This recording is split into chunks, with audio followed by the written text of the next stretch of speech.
నువ్వు ఇంకా బాధపడాల్సిన అవసరం లేదు. నేను ఒక నిర్ణయం తీసుకున్నాను.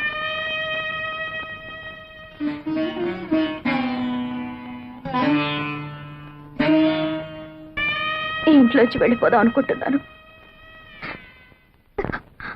అవునమ్మా, నేను నీ రక్తం పంచు పుట్టిన బిడ్డను కాను.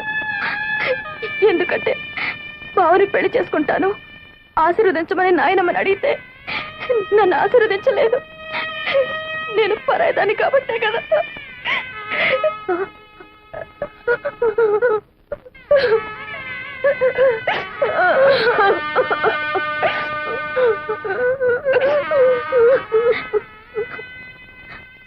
ఇన్నాళ్ళు నన్ను కన్న తల్లిలాగా పెంచినందుకు నీ రుణం ఎలా తీర్చుకోవాలో నాకు తెలియడం లేదప్పా.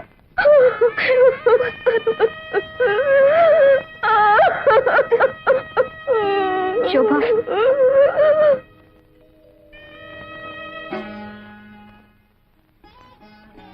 ఏమిటా నిర్ణయం?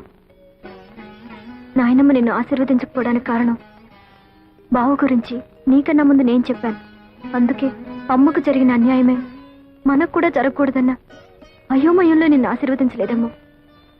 అంత మాత్రం చేత నువ్వు కూతురు కాదనుకుంటే నేను కాకపోయి ఉండొచ్చుగా.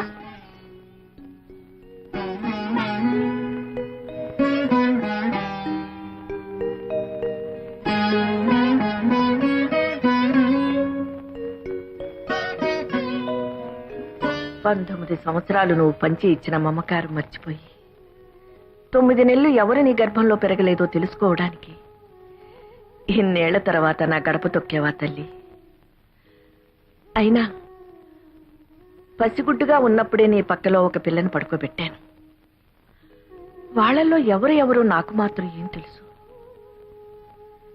ఎవరు సొంత బిడ్డ కాదు అని తెలుసుకోవడానికి నువ్వు నా దగ్గరికి వచ్చావని వాళ్ళకి తెలిస్తే ఆ పసి హృదయాలు ఏమైపోతాయి? ఏం చేయాలో తోచడం లేదత్తయ్య. మిమ్మల్ని కష్టపెట్టిన పాపం నన్నిలా ఏడిపిస్తుందేమో.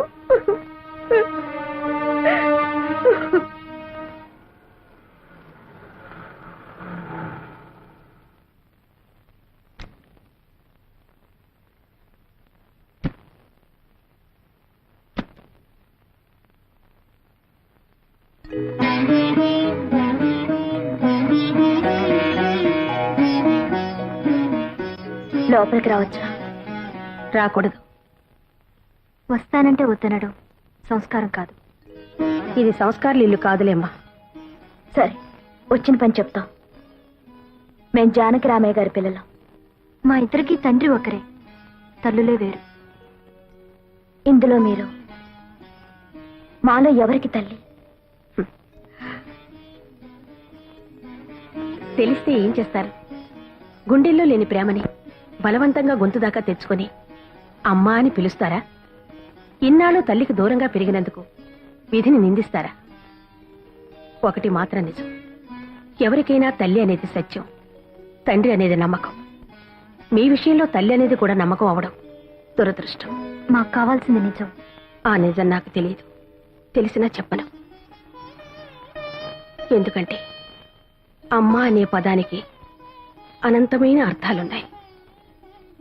ఆకలేసినప్పుడు పాలు పట్టేది అమ్మ, ఏడుపు వచ్చినప్పుడు కన్నీరు తుడిచేది అమ్మ, భయం వేసినప్పుడు ధైర్యం చెప్పేది, జబ్బు చేసినప్పుడు విరవెల్లాడిపోయేది అమ్మ.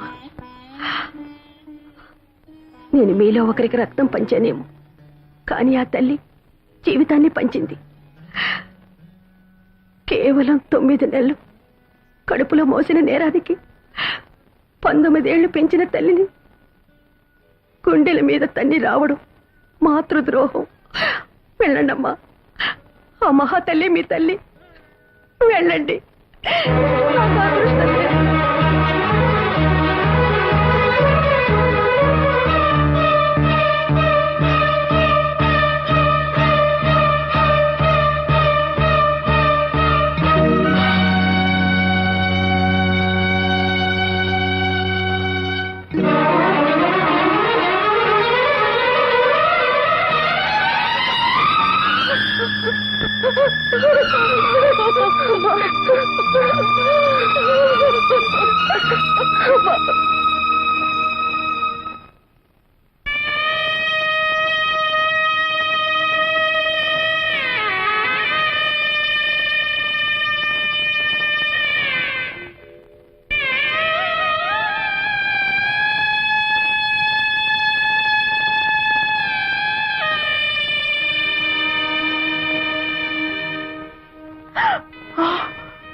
జరిగింది ఏదో జరిగింది.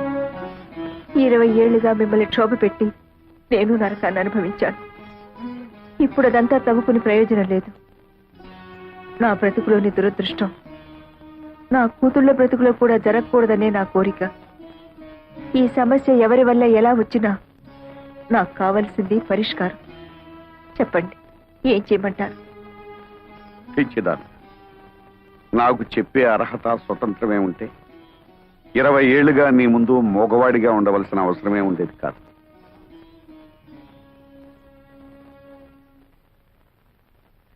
అత్తయ్య, మీరైనా చెప్పండి, నన్నేం చేయమంటారు? బ్రతుకు చివరిలో ఉన్నదాన్ని నాకేం తెలుస్తుందమ్మా? బ్రతుకు మొదట్లో అడుగు పెట్టబోతున్న వాళ్ళనే అడుగు. భగవంతుడా, నాకు పిచ్చెక్కిపోతుంది. నేనేటో తెలుసుకోలేకపోతున్నాను. అమ్మా శోభ, మీరేం పసిపిల్లలు కారు. ఈ సమస్య కొని తెచ్చుకుంది మీరు. దీనికి పరిష్కారం కూడా మీరే తెలుసుకోండి. నా వల్ల కాదు.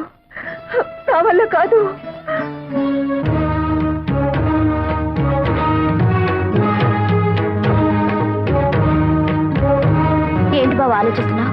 ఇందులో సమస్య ఉంది. తప్పు చేసింది మేము, ఫలితం కూడా మేమే అనుభవిస్తాం. నీకు శోభ అంటే ఇష్టం అనుకో, చేసుకో. నీకు నీరు మీద ఇష్టం ఉందనుకో, చేసుకో. దాన్ని చేసుకుంటే నేను ఊరేసుకుని చచ్చిపోను. దాన్ని చేసుకుంటే నేనేం విషం మింగి చావను. నాకు కావాల్సింది నీ ఆనందం. నాకు కావాల్సింది నీ సంతోషమే. నీకెవరిష్టమో చెప్పు బావా. మాకెవరైనా ఒక్కటే. చెప్పు బావా, చెప్పు బావా, చెప్పు బావా. బావా చెప్పు, చెప్పు బావా, చెప్పు, చెప్పు బావా. వెంకటరమణ, ఎక్కడున్నావు స్వామి?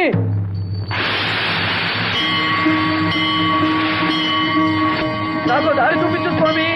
రానాయన, నీకోసమే ఎదురు చూస్తున్నాను. నా కోసం ఎదురు చూస్తున్నావా?